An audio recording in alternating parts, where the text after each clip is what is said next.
So உன்னோட லைஃப்பை வந்து ஒரு மூவி கூட ரிலேட் பண்ணலாம்னா எந்த மூவி கூட ரிலேட் பண்ணுவ? தியா. ஓ அந்த படம். ஓகே. ஏன்? அந்த பொண்ணுக்கு கஷ்டம், ஃபர்ஸ்ட்ல இருந்து கஷ்டம் இருக்கும். எக்ஸைட் ஆவா நம்ம லைஃப் நல்லா ஆக போகுது அப்படின்னு சொல்லிட்டு. அப்ப கடவுள் ஆப்பு வச்சு அப்போ விட்டுருவாரு. ஆப்பு வச்சு விட்டுருவாரு. அதுக்கப்புறம் மறுபடியும் ட்ரெஸ் பண்ணுவா. அதுவுமே ஃபெயிலியர்ல தான் போகும். ஸோ ஒரு பொண்ணு அவ லைஃப்ல எவ்வளோதான் நம்பி ஏமாறுவா, கஷ்டப்படுவா அப்படின்றது தான் அந்த ஸ்டோரி. ஸோ அதை நான் அடிக்கடி இப்போ நான் சோகமா இருந்தேன்னா, நிறைய பேர் வந்து சோகமா இருந்தாங்கன்னா, ஓகே பிரேக் எடுத்து ஒரு நல்ல மூவி பார்த்தா அது ஒரு ஹாப்பி ஃபீலாக இருக்கும் அப்படின்னு சொல்லிட்டு மைண்ட் டைவர்ட் பண்ணுறதுக்காக பார்ப்பாங்க. எனக்கு என்ன காரணம் தெரியல, நான் சோகமா இருந்தேன்னா அந்த படம் பார்த்து இன்னும் நான் சோகமாகுவேன்.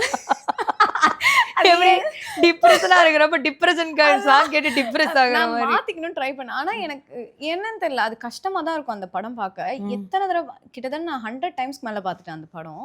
எத்தனை தடவை பார்த்தாலும் அழுவேன். இப்ப பார்த்தாலும் அழுவேன். ஆனா கஷ்டமா இருக்கும் போது தான் அதை பார்க்கணும்னே தோணுது, ஏன்னு தெரியல.